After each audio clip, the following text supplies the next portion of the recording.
Se você quiser saber mais, a gente está tematizando. Ontem o Paulo Crias esteve aqui, conversamos longamente sobre a crise. Se quiser saber ainda mais sobre ela, assista o programa do Euclides Vasconcelos. Qual a estratégia do imperialismo por detrás, né, dessa iniciativa do Trump? Está no ar já aqui no Farol Brasil. Então, primeiro, deixa eu contar. Deu uma aliviada, né? Um tema importante nosso ontem foi o derretimento, a queda brutal das bolsas de valores ao redor de todo o planeta. O movimento deu uma arrefecida ao longo do dia, então a bolsa brasileira fechou com 1,31 negativo, bem mais suave do que as bolsas da Ásia e Europa, e o índice Dow Jones, principal índice da bolsa, das bolsas lá nos Estados Unidos, fechou a 0,91 de baixa também, tá? É assim, eu acompanho o mercado há muitos anos, O mercado, as bolsas, elas também têm um cansaço de cair, sabe? Elas cansam de cair. Em geral, quando tem uma queda brutal como a de ontem, logo depois, a não ser que sobrevenha uma escalada brutal da crise, há uma recuperação. Até porque é neste movimento de subidas e quedas que os espertos, os multimilionários ganham dinheiro e os incautos perdem dinheiro, né? Porque quem operou vendido, ou seja, apostou na queda das bolsas ontem e ganhou dinheiro, no final do dia ontem trocou a mão, apostou que elas subiriam. Então, em geral, quem não é experiente, quem não está vinculado aos grandes movimentos dos bancos, sobretudo do mercado acionário, acaba entrando atrasado. E aí é esse que vai entregar dinheiro na mão dos bancos. Então, a gente tem hoje aqui um cenário bastante diferente do de ontem. Estou pegando aqui a partir da Bolsa Alemã, que é que está aberta agora, essa DAX. Veja, tudo verde, tudo subindo. Não tem altas assim, tem algumas altas expressivas, né? Na Bélgica, 2,28, por exemplo. Então, as bolsas todas hoje operando na corzinha verde aqui, que é não em alta. Inclusive, já fecharam as bolsas lá da Ásia. Hang Seng, que caiu 13% ontem, a bolsa de Hong Kong, que está com mais 1,51, o índice China A5209, um índice bastante importante, lá em Xangai também 58, deixa-me ver aqui como está operando a bolsa europeia, 0,80 de alta, então é isso, não tem cenário de baixa no mercado neste momento, né? As bolsas cansaram de cair ontem, cansaram de derreter ontem, tá? Então esse é o cenário hoje. Quer dizer que estabilizou? Não. Dependendo do que vai acontecer hoje, tá assim, os nervos estão à flor da pele. Dependendo do que vai acontecer hoje, podem ocorrer já na virada de hoje para amanhã, né, quando as bolsas asiáticas começam a funcionar, um novo mergulho, uma nova queda expressiva das bolsas de valores. Tem que esperar qual vai ser a tendência do dia, tá? Trump continua, como eu disse, tem vetores distintos operando no cenário. O Trump faz o discurso de que não tem concessão, de que não vai ceder, de que é pau, né? Ameaçou a China, ameaçou sobretaxar a China em mais 50% se a China não voltar atrás na retaliação que fez aos Estados Unidos.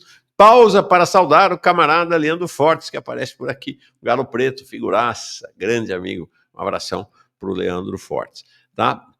Do lado de lá, ou do lado de cá, como queiram, a China, o Xi Jinping está aí. Essa é a manchete desta madrugada do Global Times, tá? O jornal oficial chinês para o exterior. Ministro das Relações Exteriores, quem está aí não é o ministro, né? É o Xi Jinping.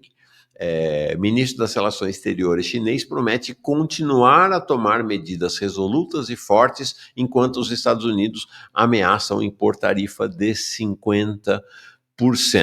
Então é isso, a gente tem tiro de um lado, tiro do outro, e o Trump dizendo que não tem conversa não, que até 13 horas de hoje, horário de Washington, né? Claro, não vai ser horário de Brasília, deixa eu me ver como é que eles estão lá em Washington, estão em horário de verão, agora lá uma hora atrás, 6h19, então 14 horas, hora Brasília, é este prazo, segundo ele, para a China voltar atrás na retaliação. É engraçado, né? O sujeito dá o tiro, o outro dá o tiro de volta, ele fala, se não recolher as armas, se não voltar atrás na sua reação à minha agressão, eu vou agredir ainda mais. Né? Esse é o cenário da política internacional. Né?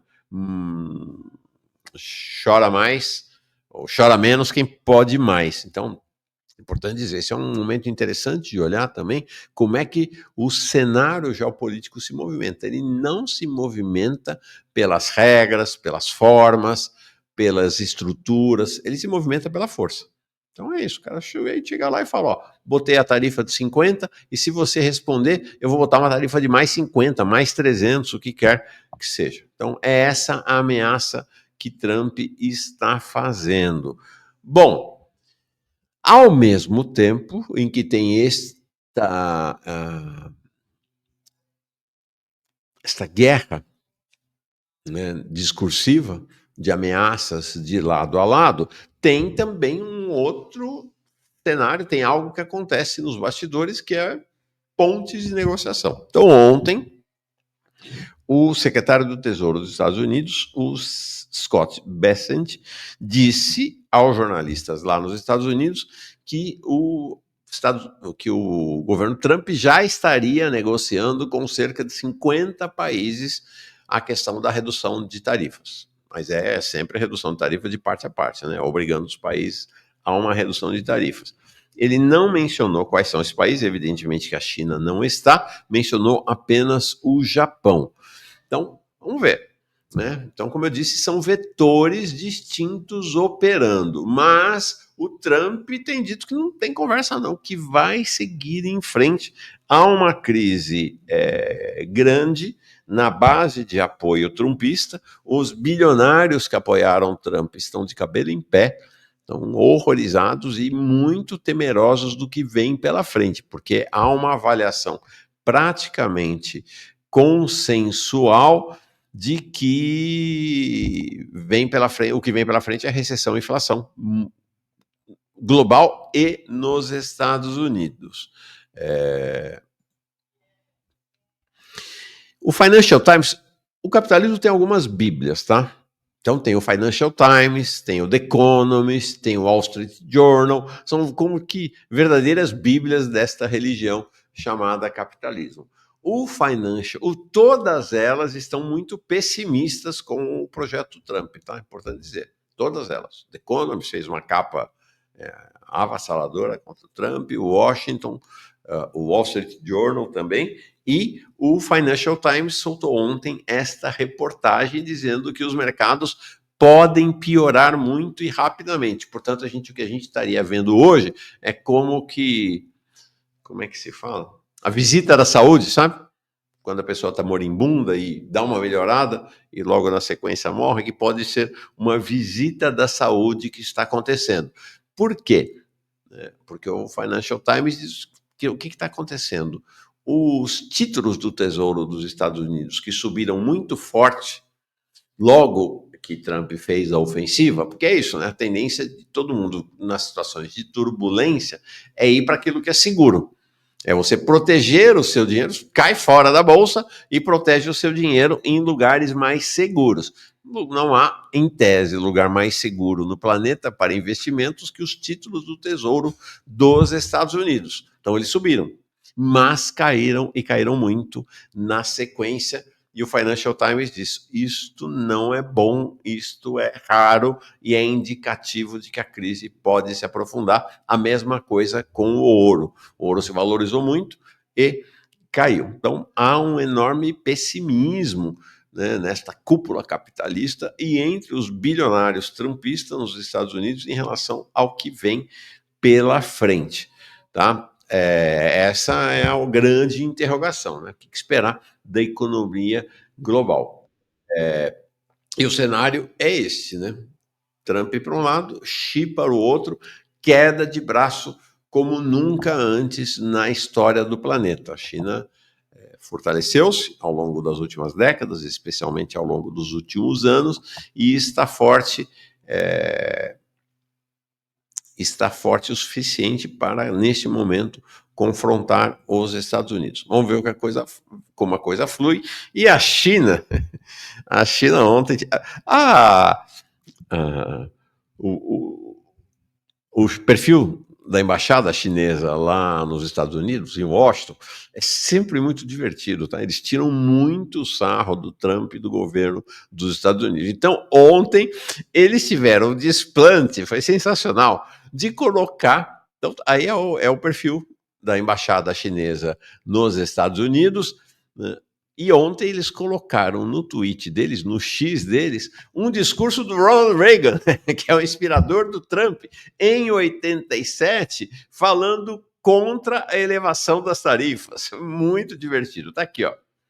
When someone says, let's impose tariffs on foreign imports, it looks like they're doing the patriotic thing by protecting American products and jobs. E aí colocando a legenda em chinês. Deixa eu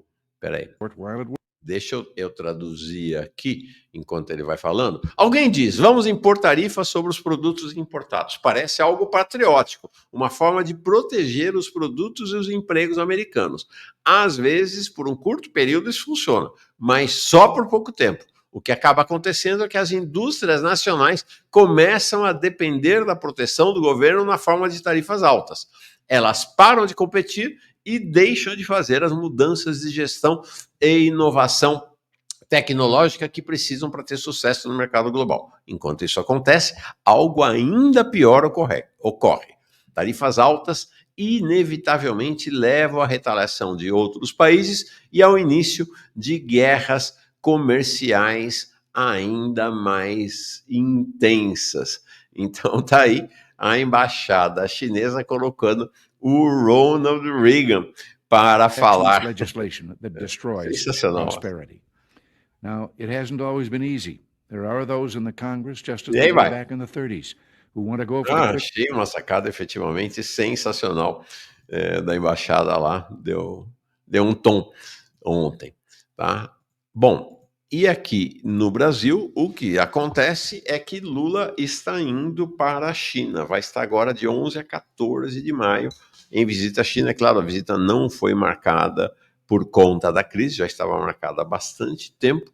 Então vamos ver o governo brasileiro e o Brasil como é que vai se virar no meio da crise. Já está definido que o Brasil não vai retalhar, o Brasil está tentando negociar com os Estados Unidos, enquanto faz o que está todo mundo fazendo, né? Que é buscar alternativa aos Estados Unidos. Então, aí dá o Vietnã, hoje ele está indo para Honduras, o presidente Lula. Claro que Honduras não é um grande mercado, mas essa ideia de voltar-se para a América Latina, para quem o Brasil tinha dado as costas, né, enquanto estava enamorado do Biden. Então, voltar-se para a América Latina, abrir novos mercados na Ásia e, sobretudo, aprofundar a relação com a China. É uma situação complexa porque a abertura do mercado chinês, do agronegócio, isso deve acontecer, né, do agro, maldito agro, né, a abertura não, né, que o Brasil já está lá, né, ampliação, na medida em que o agro estadunidense deixaria de ter entrada nos Estados Unidos, é uma possibilidade de ampliação, mas, por outro lado, a China tem total interesse em desovar a sua produção, que ia para os Estados Unidos, era o maior mercado para os produtos chineses, né, individual. Nós mostramos estatística ontem, já não é aquela coisa toda, mas desovar esse produto em outras regiões do mundo, inclusive no país.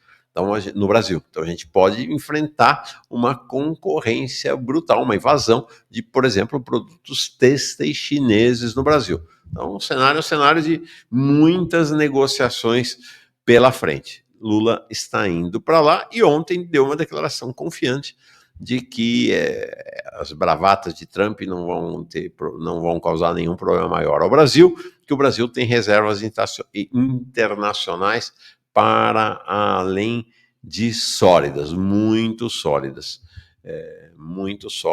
efetivamente.